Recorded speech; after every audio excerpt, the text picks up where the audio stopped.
Saudara, saya beritahu rahasia hidup tidak bisa happy. Saya tidak katakan rahasia hidup tidak happy. Tapi saya tambah kata bisa. Tidak bisa happy berarti sampai mati juga saya tidak bisa happy. Sampai mati juga saudara nggak bisa happy. Apa rahasianya? Bukannya rahasia supaya kita bisa hidup sampai mati, happy sampai mati, tetapi kita hidup, rahasia hidup tidak bisa happy sampai mati. Jadi kita mati dalam keadaan unhappiness, tidak happy sama sekali. Saudara, uang boleh banyak, keberhasilan, jumlah perusahaan oke sekali, ya, orang menghormati sekali dan lain sebagainya. Saudara sangat dan amat sangat disanjung dengan keberhasilan saudara, tetapi saudara tidak happy. Saya yakin orang yang tidak materialistis, orang yang tidak mata duitan akan memilih happy ketimbang keberhasilan. Saudara, hanya orang yang mata duitan dan materialistis yang akan memilih itu semua. Walaupun aku tidak happy, no problem. Saudara, itu sebab anak-anak Tuhan perhatikan, ya, firman ini penting sekali dalam Mazmur 112 ayat 1 sampai dengan ayat yang keempat. Saya undang kita bangkit berdiri dan kita akan membacanya bersama. Mazmur pasal yang ke-112 para kekasih, ayat 1 sampai dengan ayat yang keempat. Mari kita akan baca. Kita mulai dari judulnya. Kita tarik suara. Bahagia orang benar. Belum semua. Bahagia orang benar. 1, 2. Bahagia orang benar. Haleluya.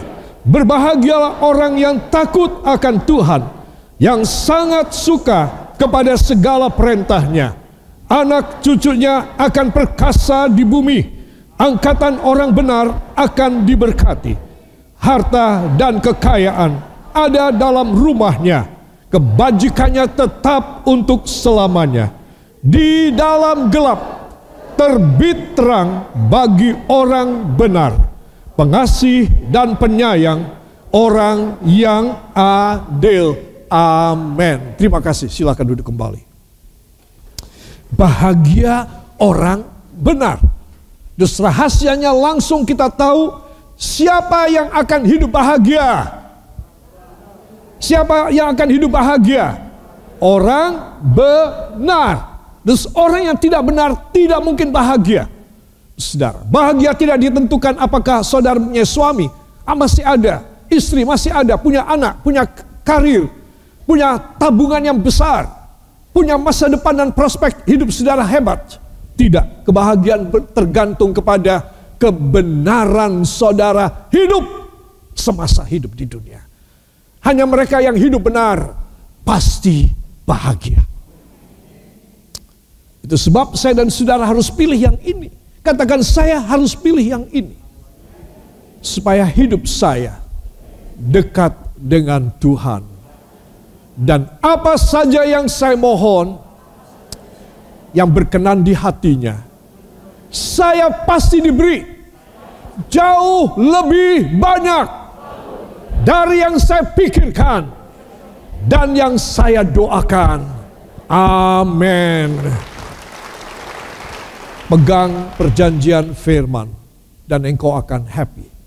Tidak ada jalan happiness kecuali saya dan Anda dekat dengan Tuhan, takut dengan Tuhan. Saudara, kecuali itu saja. Saya ulangi, kecuali itu saja.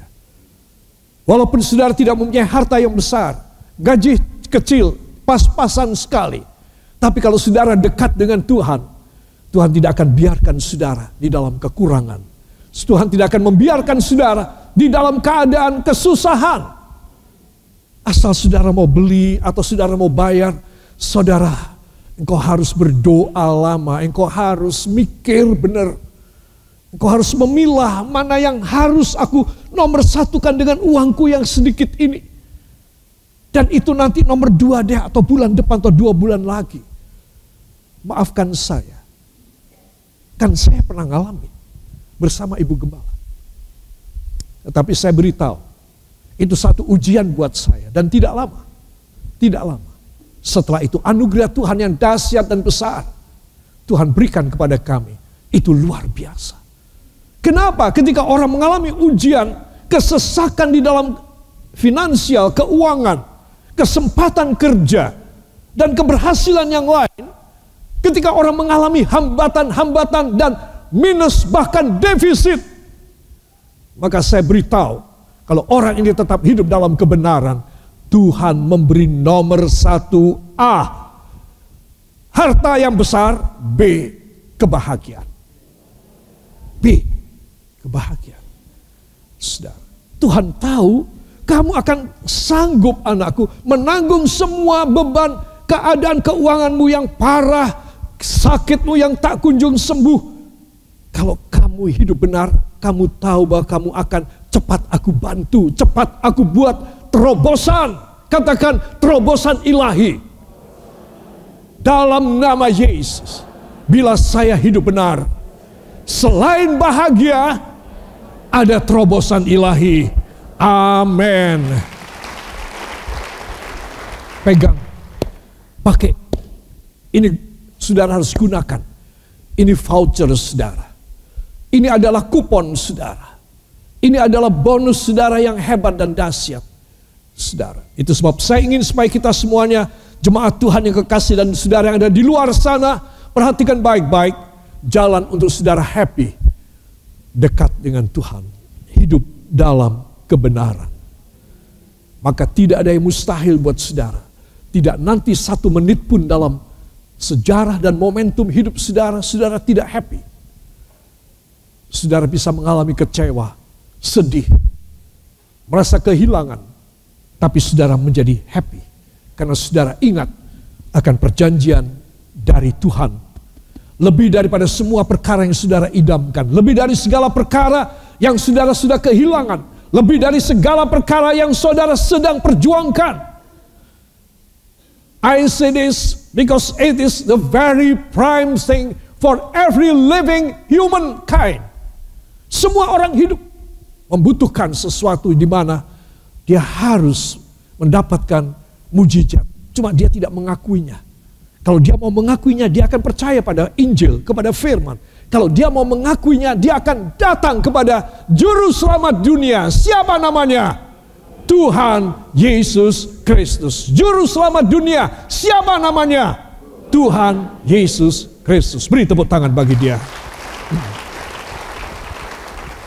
Sebab anak-anak Tuhan, saya ingin supaya semua kita faham akan hal ini ya. Dalam gelap terbit terang. Pada ayat berapa? Ayat 4. Di dalam gelap terbit terang bagi orang titik-titik. Bagi orang benar. Saya dan saudara kita harus fokus pada jalan hidup yang takut kepada Tuhan dan benar. Jangan khawatir saudara kekurangan uang. Jangan khawatir Tuhan tidak menyembuhkan. Kecuali Tuhan punya maksud yang istimewa, saudara harus pulang ke rumah Bapa. Saudara. Tetapi kalau Tuhan ingin saudara masih hidup, saya masih hidup, mujizat kesembuhan terjadi.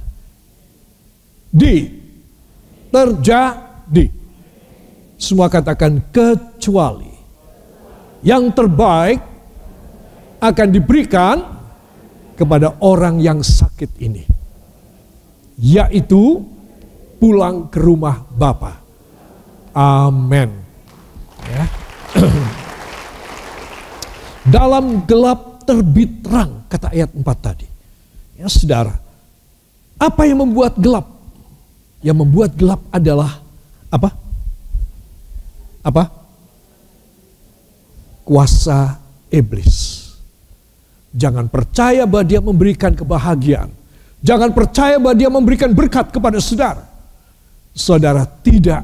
Itu terbukti dia akan menyandera dan memakan, memangsa jiwa dan roh Anda. Sehingga Anda tidak bisa masuk ke sorga kalau mati. Anda harus masuk ke neraka ketika Anda mati. Dia menyandera dan dia memiliki jiwa dan roh orang yang hidup dalam kegelapan. Apakah rumah tangga saudara? Masa depan anak-anakku yang masih muda dan remaja, Engkau hanya kebayang gelap saja apa yang aku bisa lakukan ya. Mungkin satu saat aku akan nekat aja. Sekarang di sini, di dunia ini begitu banyak orang nekat. Aku juga mau contoh sama mereka. Saudara, hey stop. Ada berita yang baik. Katakan, ada berita yang besar. Yesus datang membuang kekhawatiran, putus asa, patah arang, patah semangat saya. Dalam nama Yesus, saya disemangati, dibaharui pagi ini dalam nama Yesus. Amin. Tidak ada pilihan dan tidak ada option. Option itu pilihan. Bukan hanya satu, option itu pasti dua, pasti tiga, dan seterusnya. Tidak ada option bagi orang yang mau hidup happy dalam hidupnya.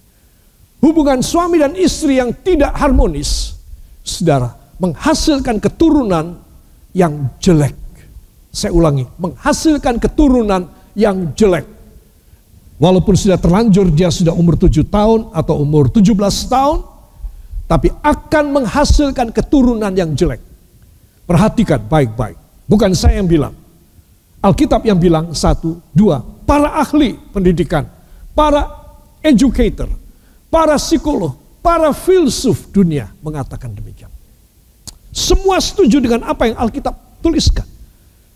Itu sebab rumah-rumah tangga harus ada di dalam terang. Katakan, rumah tangga saya harus terang. Tidak boleh gelap. Dalam nama Yesus. Pagi ini saya minta kuasa terang. Saya minta kuasa terang masuk dalam keluarga saya. Sehingga gelap dibuang keluar. Amin. Gelap dibuang keluar berarti engkau mengusir setan. Amin. Saudara harus mengusir setan. Anak-anakku yang masih muda dan remaja, dan kalian belum berumah tangga, kalian adalah seorang single fighter, katakan demikian, kalian harus mempunyai rahasia ini. Yang penting aku tidak boleh dalam gelap. Aku belum dapat pekerjaan sekarang. Aku belum bisa menyelesaikan studi saat ini. Aku belum punya pacar, aku belum punya pikiran, dan gak berani mikir mengenai soal pernikahan. No problem. Aku mau hidup dalam kebenaran saja. Saudara, itu adalah modal seorang anak muda dan remaja. Modal yang Tuhan akan membackup, akan menyangga, dan akan memprovide, akan menyalurkan segala apa yang anak-anakku butuhkan di masa muda sampai masuk dalam pernikahan yang berkenan kepada Tuhan. Itu sebab semua harus membuang kuasa iblis. Katakan, saya wajib membuang kuasa iblis supaya terang datang pada saya. Demi nama Yesus, hidup saya baru, sejarah saya emas, tangan saya emas. Apa saja yang saya kerjakan dengan tangan saya berhasil. Amin. Coba. You can just receive it. And you can feel in your life, in your heart, in your mind, the peace and joy of Jesus Christ by the Holy Spirit given to you. At a moment, pada saat engkau membuang kuasa kegelapan, at a moment you get rid every darkness from your life, and also the darkness from your heart and your mind, and all the things that you want to do. You just plan it. You just plan it right now. You don't do it. You don't do it, but you have planned it. You have the darkness of the evil spirit in your life. Itu sebab anak-anak Tuhan, tidak ada pilihan yang lain buat saya. Katakan, tidak ada pilihan yang lain buat saya. Bila saya ingin happy, rumah tangga saya diberkati, menuju kepada kesejahteraan ilahi, dan segala pengadaan ilahi, proteksi ilahi seumur hidup saya dan keluarga saya. Hanya hidup terang demi nama Yesus. Amin. Kita sudah tahu dalam gelap berarti kuasa iblis. Oke. Terbit terang adalah kuasa Roh Kudus. Katakan, bila terbit terang di hati saya, itulah tanda kuasa Roh Kudus mengurapi saya. Amin. Saudara, setiap Rabu dalam Bible Study kita mengurapi dahi kepala kita. Seminggu sekali. Coba bayangin, apakah mampu iblis menerobos benteng tersebut? Tidak mampu. Semua katakan, bila saya tidak menghendakinya. Tetapi iblis akan mampu bila saya menghendakinya. Iya apa iya? Iya. Dan Tuhan merasa kita kalahkan. Tuhan mundur dari saya. Tuhan mundur dari saudara. Karena dia merasa kita kalahkan.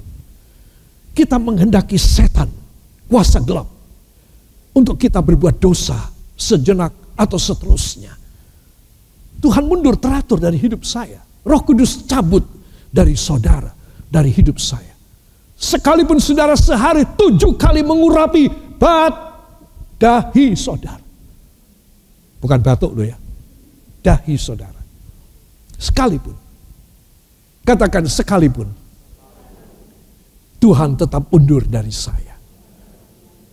Karena saya menyimpan setan. Kegelapan dalam hati saya. Tambah lama, tambah pelan.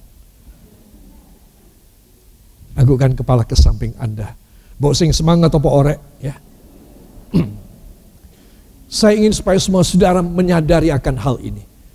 Bahwa bagi Tuhan adalah keinginannya memberi terang. Katakan, di dalam terang ada kebahagiaan, ada mujizat, ada kemuliaan seumur hidup. Amin. Saudara, saya tutup dengan Raden Ajeng Kartini. Lahir 21 April 1879, abad ke-19. Dan meninggal 17 September 1904. Umurnya hanya 25 tahun 5 bulan. Hanya 25 tahun setengah. Dan dia meninggal karena bleeding ketika bersalin anaknya yang pertama. Dia adalah istri kedua dari seorang bupati. Saudara. Dan dia dipingit karena dia cantik, dia pintar. Saudara. Dan dia merasa, kalau aku saja istri seorang pejabat yang tertinggi di wilayah ini. Bupati loh saudara. Jangan anggap remeh. Nilainya hebat sekali tempo dulu. Kalau aku saja ngalamin kayak gini, gimana di desa dan di pelosok bangsaku ini semua, wanita-wanita kayak apa nasibnya?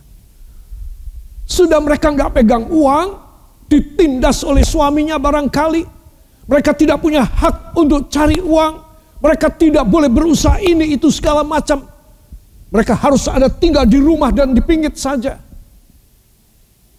Saudara yang kekasih, dan dalam perenungannya dia yang dalam, dia ada korespondensi surat menyurat dengan seorang mevrouw, seorang nyonya di negeri Belanda. Saudara, tulisan yang paling terkenal di dalam riwayat biografi dia adalah dia menuliskan dan dia mengatakan, aku tahu jalan yang hendak aku tempuh ini sukar. Sukar. Banyak duri dan onaknya. Begitu juga banyak lubang dan berliku. Biarpun aku tidak beruntung sampai ke ujung jalan itu. Meskipun patah di tengah jalan, aku akan mati dengan perasaan bahagia. Aku akan mati dengan perasaan bahagia. Walaupun aku nggak sampai di ujung jalan, artinya cita-citaku terkabul, terlaksana bagi wanita bangsaku. Kalau aku mati dan aku terjatuh, aku gagal, aku terpuruk di tengah jalan, aku akan happy. Perhatikan. Dia mengatakan walaupun aku nggak sampai tujuan, tapi aku di tengah jalan saja, aku jatuh dan aku mati, aku sudah happy. Berarti menurut saudara, jalan apa yang Kartini idamkan dan impikan?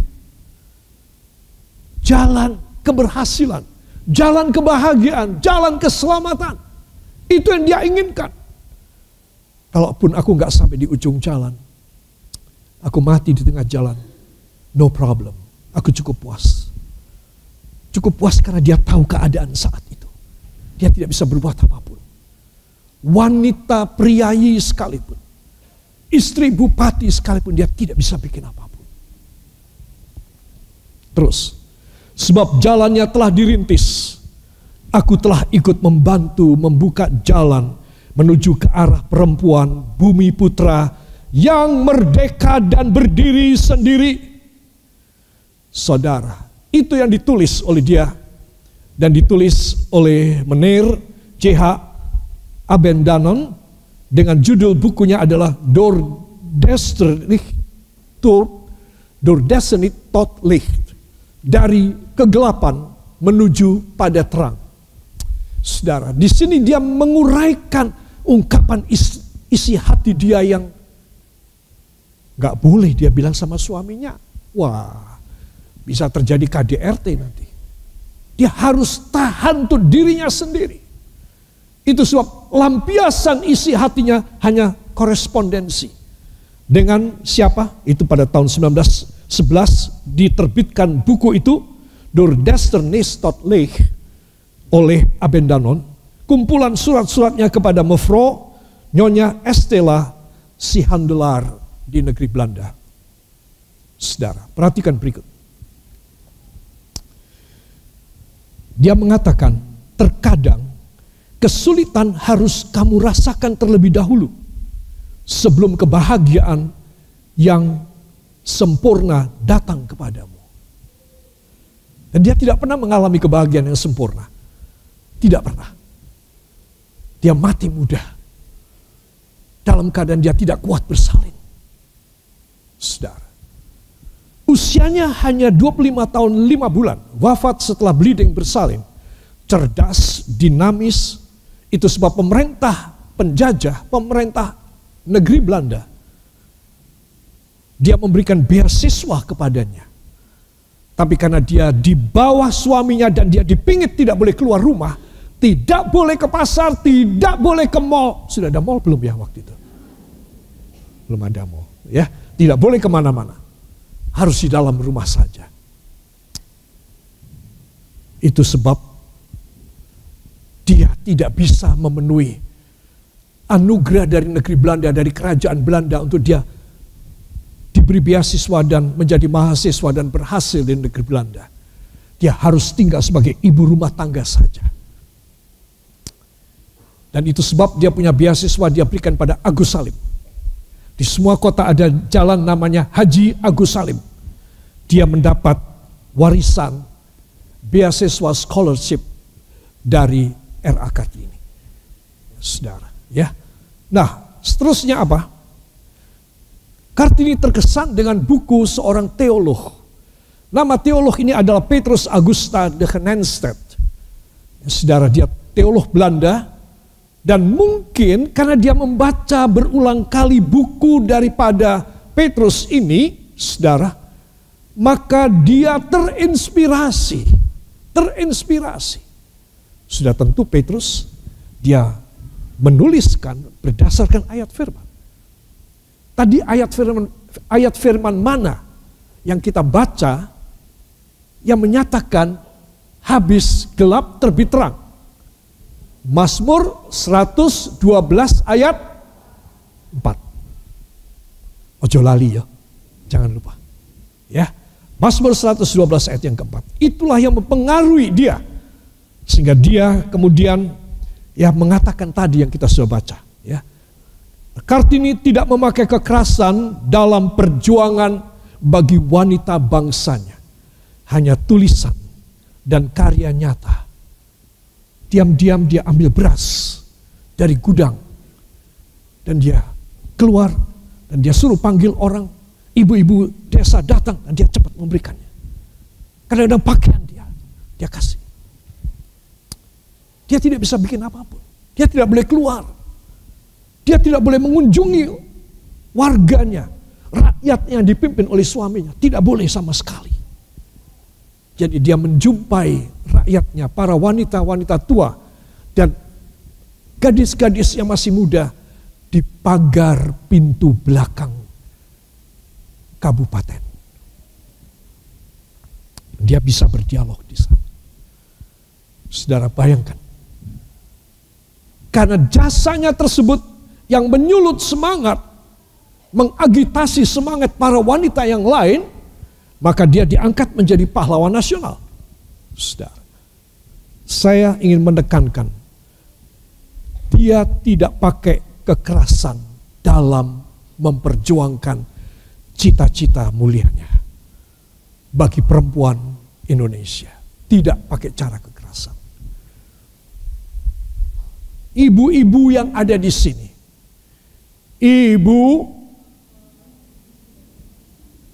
tadi sudah diajari sama Ibu Febe.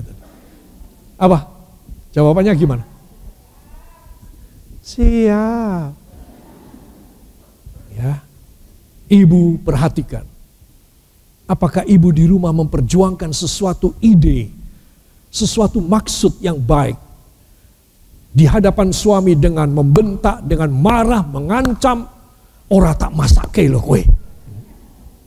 Aku akan pulang ke rumah ayahku. Apakah demikian? Ibu-ibu bagaimana? Harus dengan cara kasih. Kalau hari ini belum tercapai, mungkin besok.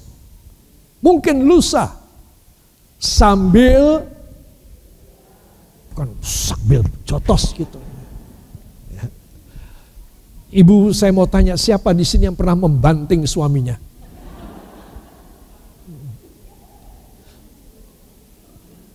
Saya berharap ibu yang lembut, yang mau melakukan sebagai ibu lembut cuma 8 orang. Ibu berjuang dengan doa. Maka cepat sekali gelap menjadi terang. Tidak begitu lama seperti Raden Ajeng Kartini. Tidak. Dia lama, bahkan sampai dia almarhum sekalipun. Dia tidak melihat titik-titik terang sekalipun. Dia mengatakan kalau aku jatuh tersungkur di tengah jalan dan aku mati, aku sudah cukup puas. Karena ini yang bisa dikerjakan pada abad 19-an. Mau apa aku? Dan benar dia wafat pada 1904. Saudara, dia tidak bisa bikin apa-apa. Kalau saya tanya, ibu, apakah ibu bisa membuat sesuatu? Ibu-ibu langsung berdiri, siap! Ibu, apakah ibu-ibu bisa berbuat sesuatu?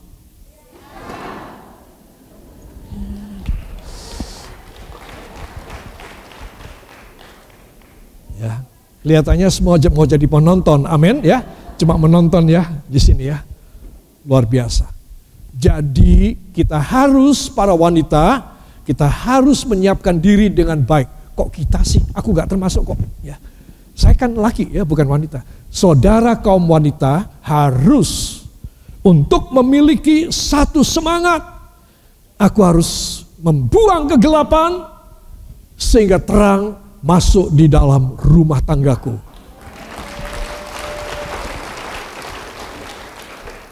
Bagus sekali kita bisa tahu sedikit autobiografi daripada pahlawan wanita kita ini. Bagus sekali. Walaupun dia belum mendapatkan itu, dia sudah merasa puas.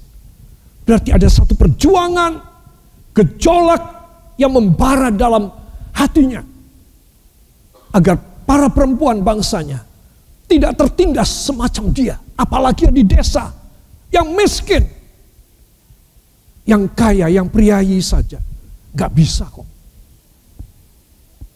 Itu sebab para kekasih, marilah saya ingin untuk semua saudara keluarkan semua awan yang gelap. Usir semua awan gelap, maka hidupmu akan terang. Bila terang kau dicurahi dengan anugerah berkat yang dahsyat dari Tuhan. Beri tepuk tangan yang baik bagi dia.